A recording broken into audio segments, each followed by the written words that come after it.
Well, let's bring in my Sky News colleague, former Labor Minister Graham Richardson. Richo, thanks for joining us. I wanted to ask you first about this Pat Farmer, the former Liberal MP and ultra-marathon runner out running for The Voice today. Do you think The Voice will get up, and what does it mean if it does? I think it will get up, but I don't think it means that much. I don't believe it'll change the lives of Aboriginals living in Mooy and outlying settlements. I don't think their lives will change at all. I think a lot of the urban Aboriginals are very excited about this.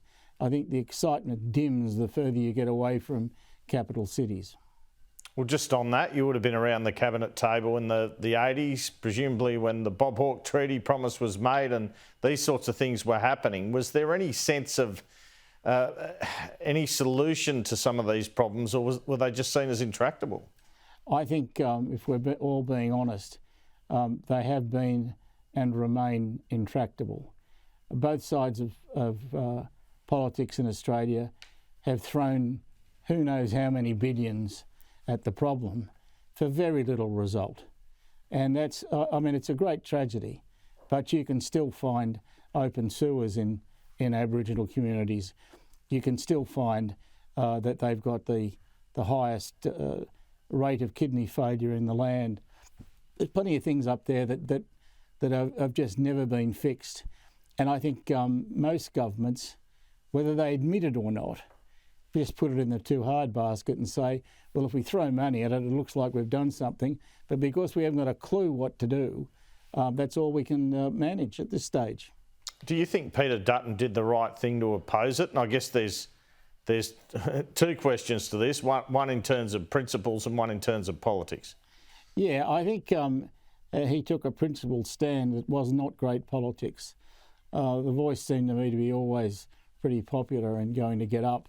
And so I think, as Sir Humphrey would say, a courageous decision. Oh, there you go. Well, Jim Chalmers has a tough job ahead of him with the budget, but he's always got those commodity prices to help him out, at least in the short term. He appears to be going for spending cuts rather than tax. This is the thing to do politically, isn't it? Oh, yeah. Look, I don't think you can be in for 12 months and then say, here we are, we're a Labor government, same old, whack, up go the taxes. I think that does you great harm. But it's a really good combination, this one between Albo and Chalmers, a really good one. They are both well qualified in economics. They understand the issues. They understand ordinary Australians and what they're after. If you look at them, they've never moved far from home. They continued to live in their electorates. They never chose to move to some flasher part of town. And I think that says a lot about both of them.